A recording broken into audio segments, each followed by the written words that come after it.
Oh, hello there. Working on clearing up some workspace here. Kind of got everything jammed in here. So gotta get it cleaned out so I can build the bed frame. So bed frame will kind of go here, and water tanks, which came in, will go here and probably here. At least that's what I'm thinking right now. And then the bed frame will lift up and it'll have storage under there. We'll probably do some battery packs for solar if we get that far. Probably going to run on shore power for a while. Do have a generator. If we have to use it, we can. But yeah, eventually probably solar power batteries will be under the bed. I'm going to look into the safety of that. If anybody knows, say something, because I don't think the modern batteries do any off-gassing as they're charging. I think maybe that was the old lead acid, so we're going to be on like some sort of lithium probably. But yeah, batteries will go here. But to do that, I got to clear all this mess out so that I've actually got room to work. And I feel like that's probably going to be a recurring theme, finding the room to do the work. And then once we finish an area, not like throwing more construction materials back into it, because that's gonna just slow us down over and over again. So yeah, you know, before 2020 and COVID and mass shortages of all sorts of goods, you know, it would have been probably more time and cost effective to just go buy new 2x4s for $2 or $3 each. But now, you know, I'm looking at $250,000 in wood right here.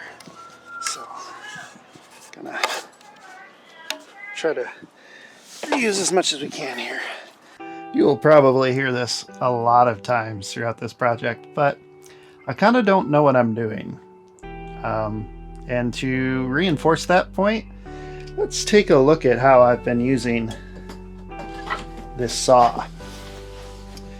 So I don't know how to show you this necessarily. So there I was, cutting a piece of wood, and I'm like, man, that zero measurement isn't anywhere close to the blade. Like it's a solid 1/4 inch off. And maybe you can see it better. Yeah, so it's like not close.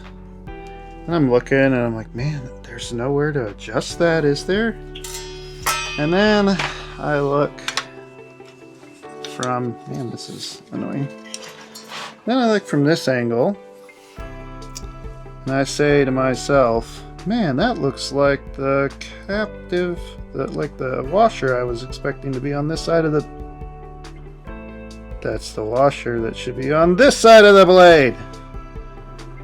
Yeah, so this washer thing, which is, I bet the same thickness as the amount that the blade is off, is supposed to be on the other side of the saw.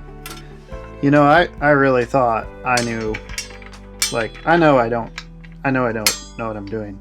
I really thought, like, the saw would not be, like, a problem. Like, I thought I knew that part. Well, and now I've dropped the screw, so gonna have to go hunt for that. Would you look at that? Would you just look at it? Yeah, turns out if you put the blade in the right spot, that zero mark probably actually means something. Ay, ay, ay. In the interest of full disclosure, I also put a saw blade on backwards earlier in the project. I figured that out after 2 cuts, but still. The bed frame's going to rest on this. I've been leaving this on here because it's insulating the engine compartment and keeping it from being as loud in here. So been kind of putting off cutting it as long as I could, but I think it's time, so we're gonna do that, and hopefully it doesn't totally blow. So I tried to start this cut with a razor blade that I found in the bus. I mean, I'm sure I brought it, but didn't really work. Obviously I don't have a handle. So then what I decided to do that has worked really well, I'm very happy with, is oscillating tool. I gotta tell you, when I first saw this, I thought, no, that thing's a joke. These things are nice. I am so bummed that I waited so long to get one. Would have made life at work way easier. So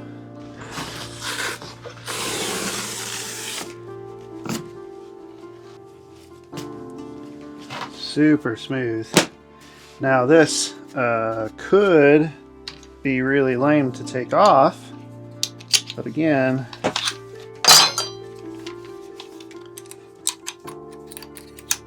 oscillating tool to the rescue.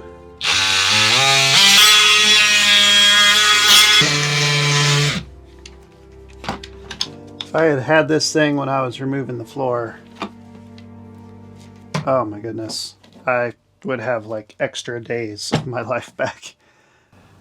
Gotta take a quick minute and do some cleanup here. The boss is coming in, and gotta find somewhere to hide all these new tools. Well, the boss is here, and her assistant. Hey, boss.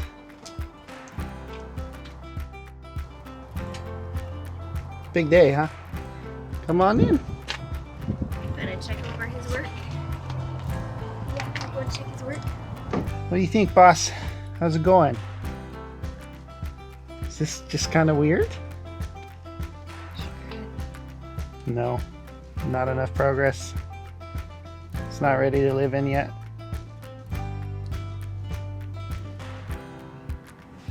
You want to introduce yourself and the boss there? I am Samantha, and this is our little Emmy. This is Emmy's first time seeing the bus, seeing her future home. Yeah. You're not sure about that little box that Daddy's pointing at you, huh? Yeah. How much convincing did it take for me to convince you to do this? You want the long story or the short? It's hard for me to think with the camera on. Oh my. So on our very first date, Josh had told me that he had just mentioned that he had to go to the airport in the morning. And I was like, oh, that's interesting. Where are you going? And he was like, Washington, D.C. And I was like, oh, what's in Washington, D.C.? And he's like, a bus that I bought? And I could tell he didn't really want to answer the question. But I went ahead and asked, why did you buy a bus? And he said, to live in it? Something along those lines. And I could tell he was thinking, oh man, why did I bring this up? This girl's gonna run for the hills. I did think that he was a little crazy. Little did I know how crazy he actually was. But that was 5.5 years ago, and as you can see, we've not been living in the bus. So it has taken quite a while to convince me of this, but we were just kind of at a point where something had to give. We couldn't really continue living the way that we were and make any like progress in the right direction. We were just feeling kind of stuck, and we decided this was the way to get unstuck. So here we are.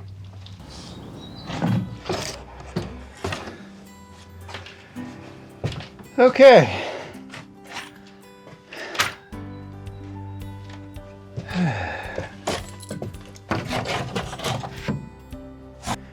started this part of the project at like 9:30 this morning. It is now 6:30, and we have our bed platform. It's a little wobbly, but you know, it's going to get some side bracing and stuff still, so I'm not terribly concerned about the wobbles. And perhaps more importantly, it does this, which means we'll be able to access anything we've got under here. So the water tanks and stuff will be kind of on this side. We'll be able to get to those from, you know, any direction. And if we end up doing solar batteries underneath here, we'll be able to get to those to work on them. And yeah, that was a lot of work. I'm pretty happy, but man, I hope everything doesn't take an entire day. It's got a little knock there at the end, but yeah, this is it, man. First, like, legitimate large piece of progress that I've been able to make. I do need to, I think that'll clear. Hopefully that'll still clear the closets and stuff. It should. So yeah, I gotta figure that out. Probably just needs a bump. So there you have it. Yeah. All right. Now on to other stuff that I don't know how to do and I've never done before.